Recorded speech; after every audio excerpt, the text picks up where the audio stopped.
Hello प्यारे बच्चों, फिर से स्वागत है एक बार आपका आपके और हमारे इस छोटे से प्यारे से चैनल काइनेटिक एकेडमी में।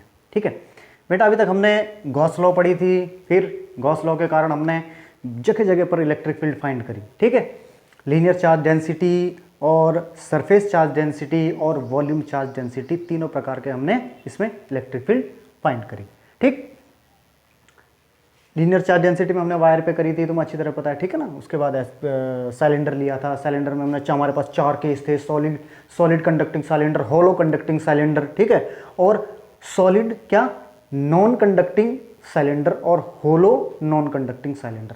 देखो, जो नॉन कंडक्टिंग सिलेंडर में जो सॉलिड वाली कंडीशन है उसकी कंडीशन थोड़ी अलग रहती है, क्योंकि उसमें क्या है, चार्ज पूरे वॉल्यूम में रहता है। बाकी इन तीन में सॉलिड कंडक्टिंग सिलेंडर में, ठीक है, और होलो कंडक्टिंग सिलेंडर में और होलो नॉन कंडक्टिंग सिलेंडर में चार्ज क्या रहता है, ऊपर आ जाता है सतह पर। ठीक है, क्योंकि देखो मेटल में और कंडक्टर में क्या है बेटा, जैसे आप चार्ज अंदर दोगे चार्ज बाहरी सतह पर आ जाएगा। ठीक है, और होलो में तो आपको पता ही है कि होलो में जब अंदर कुछ है ही नहीं तो चार्ज बाहर ही आना है। ठीक, वगैरह वगैरह जो भी हमने पढ़ा। आज हम क्या करते हैं, electric field due to a plane sheet of charge. ठीक है, ये हमारे पास कोई शीट है, टू डायमेंशन, क्या है, टू डायमेंशन कोई शीट है। ठीक है, और ये चार्ज्ड है, ये ठीक चार्ज्ड है, सिंगल लेयर शीट है। ठीक है, अब ये मत इधर उधर से मत देखने लग जाना कि इधर कुछ और होगा उधर कुछ और, सिंगल लेयर शीट है। ठीक है, और ये क्या है, इनफाइनाइटली लॉन्ग, इनफाइनाइटली फैली हुई है बेटा ये। ठीक, हमारे पास अगर छोटी सी होती तो बात अलग थी, चार्ज पर यूनिट एरिया, यानी कि इतने एरिया में कितना चार्ज है, वही 2 सिग्मा है, 2, ठीक है, 2 मीटर में, 2 मीटर स्क्वायर में या 4 मीटर स्क्वायर में इतना सिग्मा आ रहा है, 8 मीटर स्क्वायर में इतना, जो भी है हम निकाल। लेकिन ये हमारे पास क्या है, इनफाइनाइटली लॉन्ग फैली हुई, हम इसका ऐसे इलेक्ट्रिक फील्ड हम ऐसे फाइंड नहीं कर सकते। तो ऐसी जगहों पे हम क्या करते हैं, गॉसियन सरफेस यूज़ करते हैं। गॉसियन सरफेस का पहले आपको ये पता लग जाना चाहिए कि हमें यहाँ पे किस प्रकार का गॉसियन सरफेस बनाना है। देखो यहाँ से हमने x डिस्टेंस दूरी पर हमने क्या, कोई पॉइंट P लिया, x डिस्टेंस दूरी पर हमने कोई पॉइंट P लिया। ठीक, P लिया नहीं, P फॉर पैरेट, वो वाला पॉइंट P लिया। ठीक, तो यहाँ पे देखो फिर क्या है, अब सीट से इस ओर जब पॉइंट P ले लिया तो साइमेट्री बननी चाहिए ना, गॉसियन सरफेस में क्या साइमेट्री बननी चाहिए। हमने इस ओर भी x डिस्टेंस दूरी पर क्या कर दिया, पॉइंट P ले लिया। ठीक, जब हमने ये दोनों पॉइंट P ले लिए तो इससे साइमेट्रिकल कौन सी गॉसियन सरफेस बन रही, तो हमने उसे सिलेंडर में, ठीक, सिलेंडर यूज किया हमने गॉसियन सरफेस के लिए। गॉसियन सरफेस कौन सी रहेगी यहाँ पे,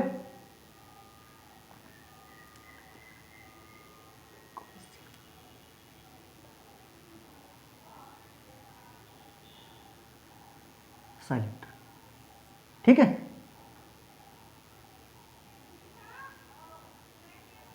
गॉसियन सरफेस सिलेंडर। ठीक है बेटा, और यहाँ पे भी हम एरिया वाली वही चार्ज पर यूनिट एरिया वाली बात। देखो जब सिलेंडर अंदर से जाएगा इसमें से, इस सीट में से, तो क्या करेगा यार, ये इतना एरिया क्या करेगा, ये जो इतना जो चार्ज एरिया है इसे क्या कर देगा, इसे अपने साथ काट के, मतलब एक तरीके से यही इसके अंदर फिट हो जाएगा ना, सिलेंडर ऐसे तो जाएगा बीच में से। ठीक है, तो ये क्या हो जाएगा, एरिया। तो यहाँ पे चार्ज पर यूनिट एरिया की हम बात करेंगे। ठीक है, अब आते हैं हम, देखो इसकी डायरेक्शन, डायरेक्शन क्या है, इलेक्ट्रिक फील्ड क्या है, यूनिफॉर्म है, इलेक्ट्रिक फील्ड की डायरेक्शन इधर रहे, और तो एरिया वेक्टर की डायरेक्शन हमेशा सरफेस के क्या रहती है, परपेंडिकुलर रहती है। ये सिलेंडर का सरफेस है, ऐसे रहेगा भाई, ऐसे में है ना, ये है सिलेंडर, सिलेंडर का ये वाला सरफेस क्या है, अब इसका जो एरिया वेक्टर होगा वो क्या होगा, इस पर परपेंडिकुलर होगा। इलेक्ट्रिक फील्ड की डायरेक्शन भी इधर ही है, इलेक्ट्रिक फील्ड की डायरेक्शन भी इधर ही है, एरिया वेक्टर की डायरेक्शन भी इधर ही है, दोनों का angle between electric field and area कितना हो जाएगा, 0 हो जाएगा। ठीक, यहाँ पे इस पहले फेस सरफेस में, दूसरे सरफेस में क्या है, यहाँ पे भी वही कंडीशन है। ठीक, एरिया वेक्टर कहाँ, परपेंडिकुलर होगा और इलेक्ट्रिक फील्ड भी इधर ही है, तो बनने वाला एंगल कितना होगा, थीटा 0 होगा। यहाँ पे क्या है, area vector on this curve surface is perpendicular to its surface. ठीक है, परपेंडिकुलर रहेगा, परपेंडिकुलर रहेगा, और इलेक्ट्रिक फील्ड की डायरेक्शन इधर के लिए, तो angle between electric field and area will be 90 degree. ठीक है, अब आते हैं हम बात किसकी करते हैं, अकॉर्डिंग टू गॉस लॉ। ठीक है, फाइंड करेंगे क्या है Gauss law, is equal to Q inside flux is equal to Q inside upon epsilon naught. Q inside upon क्या है, एप्सिलॉन नॉट। ठीक है, अब यहाँ पे देखो तो क्या करेंगे, flux due to surface 1, flux due to surface 2, flux due to surface 3, तीनों को ऐड करेंगे। ठीक, flux due to first surface, यहाँ पे आ जाओ, यहाँ पे क्या रहेगा, ई क्या रहता है, D A cos 0, E D A cos 0, 2 में भी क्या रहेगा, कॉस 0 है ना, थीटा बराबर क्या है, सॉरी 0 है। अब थर्ड क्या रहेगा, यहाँ से निकलेगा electric flux, E D A cos 90, क्या है, ई डी ए कॉस 90।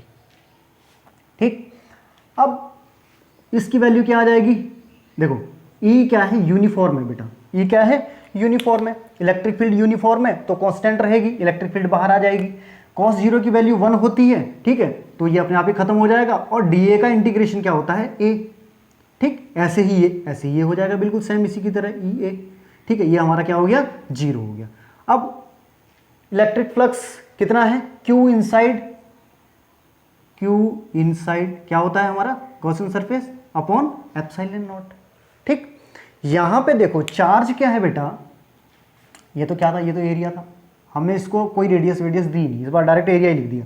ठीक है, देखो सरफेस चार्ज डेंसिटी में क्या होता है, ठीक है, चार्ज पर यूनिट एरिया, तो हमारे पास यहाँ पे क्या है, अगर हम Q की वैल्यू निकालते हैं, Q is equal to sigma into A हो जाएगा, क्या हो जाएगा, सिग्मा इंटू ए, तो Q इनसाइड की जगह हम क्या लिख देंगे, sigma into A upon epsilon naught. ठीक, इधर कर दो यार, यहाँ जगह नहीं घेरनी, sigma A upon epsilon naught is equal to 2E A से कैंसिल हो गया।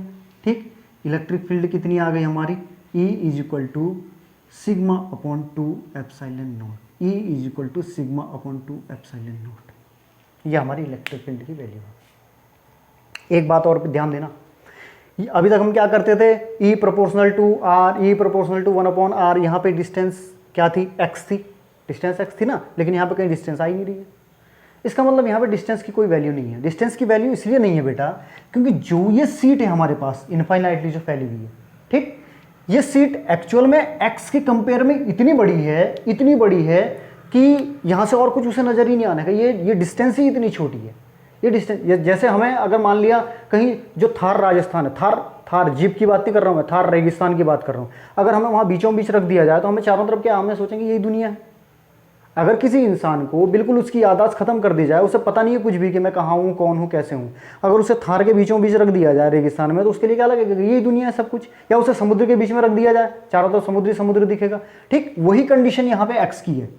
इसे जो है, ये सीट इतनी बड़ी है, इसकी डायमेंशंस इतनी बड़ी है कि इसे केवल ये दिखाई दे रहा है, ये बहुत नज़दीक है, इसके बहुत पास है।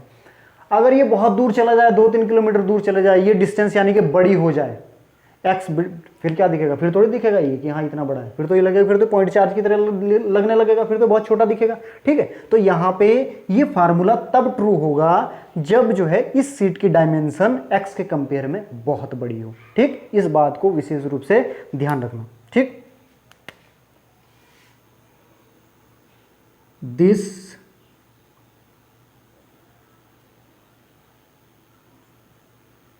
इज वैलिड फॉर, किसके लिए वैलिड रहेगा, small x,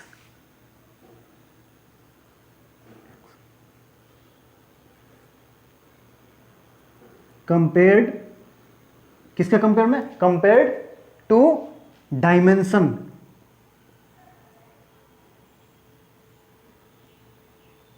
of sheets, compare to dimension of sheets, इस चीज को विशेष रूप से ध्यान रखना। ठीक है, बात समझ में आ गई बेटा कंप्लीटली। ठीक है, उतार लो जल्दी से। एक क्वेश्चन और है, फिर इस लेक्चर को खत्म करते हैं। आज छोटा सा ही लेक्चर रहेगा। क्वेश्चन है, find E R means resultant of electric field. ठीक है, ई आर एट पॉइंट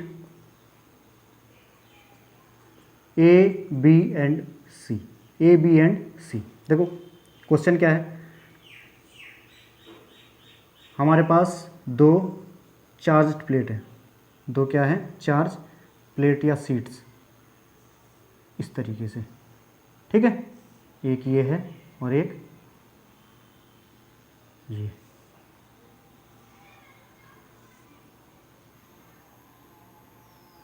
ठीक है। पॉजिटिव चार्ज है,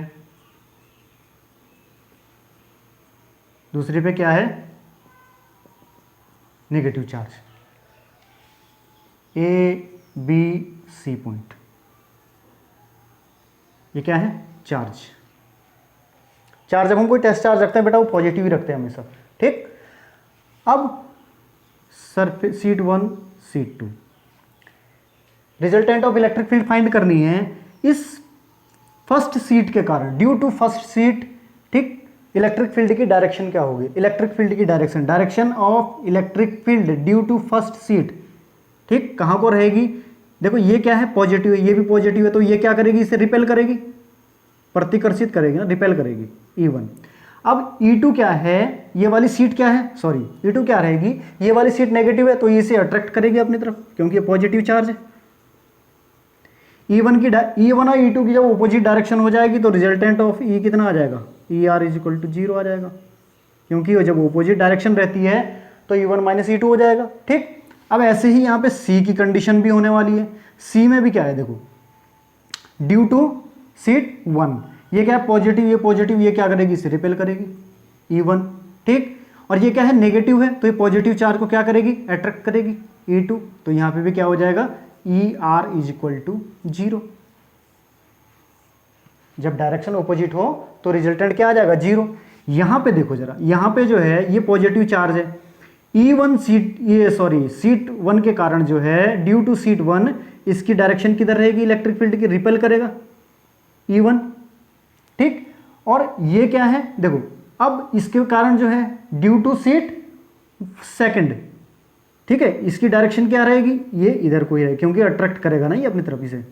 तो यहाँ पे क्या हो जाएगा, ER is equal to E1 plus E2, ER is equal to E1 plus E2, ER is equal to E1 plus E2। और E की वैल्यू क्या रहती है हमारे पास, sigma upon 2 epsilon naught, sigma upon 2 epsilon naught, दोनों का LCM 2 epsilon naught, ये क्या हो जाएगा, सिग्मा प्लस सिग्मा क्या हो जाएगा, 2 सिग्मा, 2 से 2 कैंसिल हो जाएगा, ER इज इक्वल टू कितना आ जाएगा, sigma upon epsilon naught, sigma upon epsilon naught, ये आ गया आंसर, ठीक है बेटा। आज के लिए इतना ही काफ़ी है। और देखो चैनल को सब्सक्राइब करो यार, शेयर करो अपने दोस्तों को, ठीक है। देखो अगर तुम्हें समझ में आ रहा है तो ठीक है करो, नहीं आता है तो कोई बात नहीं, कोई दिक्कत नहीं है। और आपको फ्री में पढ़ा रहे हैं, मेहनत से पढ़ाएंगे, ईमानदारी से पढ़ाएंगे, ठीक है ना, जितना भी हो सके।